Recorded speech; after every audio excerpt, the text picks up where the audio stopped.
Chapter की शुरुआत होती है। ना चाहते हुए भी आखिरकार जिन्हों सो ही जाता है।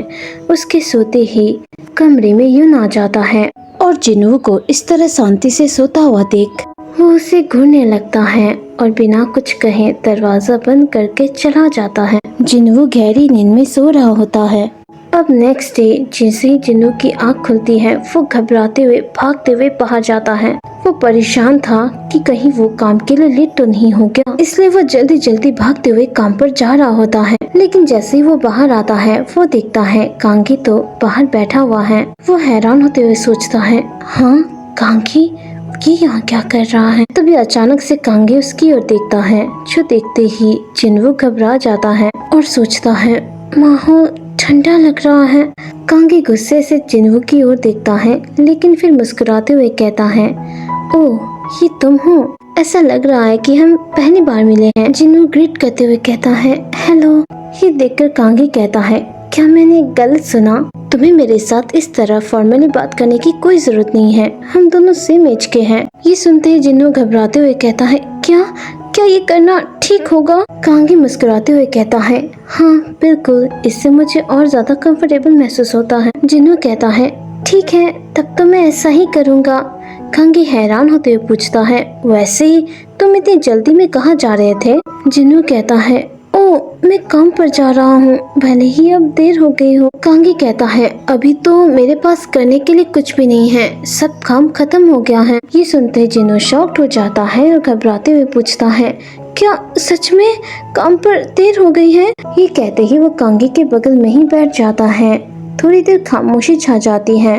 तभी कांगी कहता है, सुनो जिन्हों, लेकिन तुम यंग मास्टर के साथ यहाँ कैसे आए? ये सुनकर जिन्हों घबरा जाता है और सोचता है, ये कहना थोड़ा सा अजीब है कि मैंने चोरी की थी। तभी कांगी कहता है, जिन्हों क्या ये बात कहना मुश्किल है? जिन्हों कहता है, नहीं ऐसा कुछ नहीं है, वो बस ये थोड़ा सा शर्मनाक है और मुझे कहने में शर्म आ रही है। ये सुनते ही कांगी शॉक्ड होते हुए पूछता है, क्या तुम्हें शर्म आ रही है?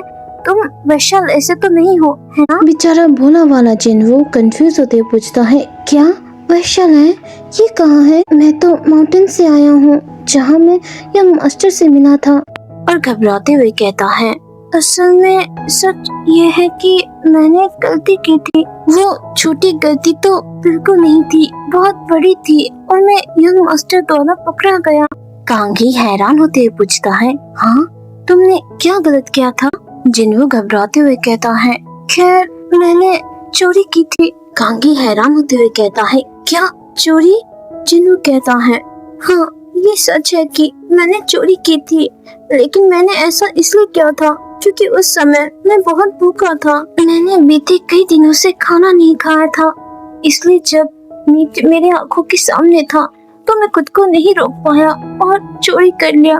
वैसे अब तो मुझे यहाँ कड़ी मेहनत करनी है, क्योंकि यही एक तरीका है जिससे यंग मास्टर मुझे माफ कर देंगे। कांगी कहता है, ओह समझ गया। लेकिन कांगी की ये बातें सुनकर जिन्हों हैरान होते हुए सोचता है, हाँ कांगी को क्या हो गया है? तभी कांगी कहता है, सुनो जिन्हों, तुमने बताया था कि तुम कड़ी मेहनत करना चाहते हो ताकि यंग मास्टर तुम्हें माफ कर दे, है ना? ये सुनकर जिन्हों कहता है, हाँ। कांगी कहता है, ठीक है, अब कल से तुम यंग मास्टर के बेडरूम और बाथरूम को साफ करने का काम करोगे। एक्चुअली ये आसान नहीं है, तुम्हें हर दिन हर कोने कोने को अच्छी तरह से साफ करना होगा, क्योंकि मेरे यंग मास्टर को गंदगी बिल्कुल भी पसंद नहीं है। अब ये सुनने के बाद जिन्हों सोचता है, हाँ यंग मास्टर का कमरा, क्या ये मैं कर पाऊंगा? यंग मास्टर तो बहुत साफ सुथरे दिखते हैं। तभी कांगी पूछता है, क्या ये तुम्हारे लिए मुश्किल है?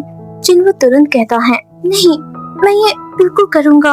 और सोचता है, मैं कॉन्फिडेंट तो नहीं हूँ, लेकिन ये मेरे लिए अच्छा मौका हो सकता है यंग मास्टर को खुश करने का। और इमेजिन करने लगता है कि उसने यंग का कमरा अच्छे से साफ कर दिया है।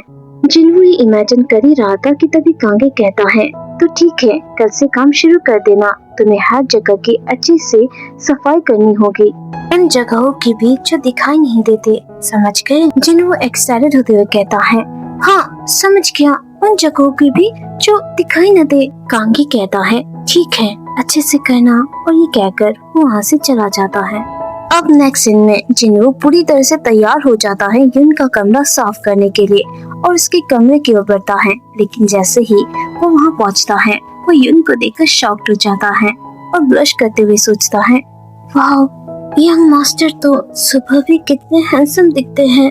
लेकिन तभी उसे कुछ एहसास होता है और वो तुरंत युन को ग्रीट करता है। लेकिन युन कुछ नहीं कहता। वो उदास होते हुए सोचता है, तुम बिना आवाज के रूम से चले गए थे, और जिन्नू को चूहा कहकर बुलाता है। ये सुनते ही जिन्नू शॉक्ड होते हुए सोचता है, क्या एक चूहा? क्या उन्होंने अभी अभी मेरी इंसल्ट की? जिन्नू घबराते हुए युन से पूछता है, मैंने क्या गलत किया है यंग मास्टर? युन कुछ नहीं कहता और गुस्से की नजर से देखता है और बिना कुछ कहे वहाँ से चला जाता है।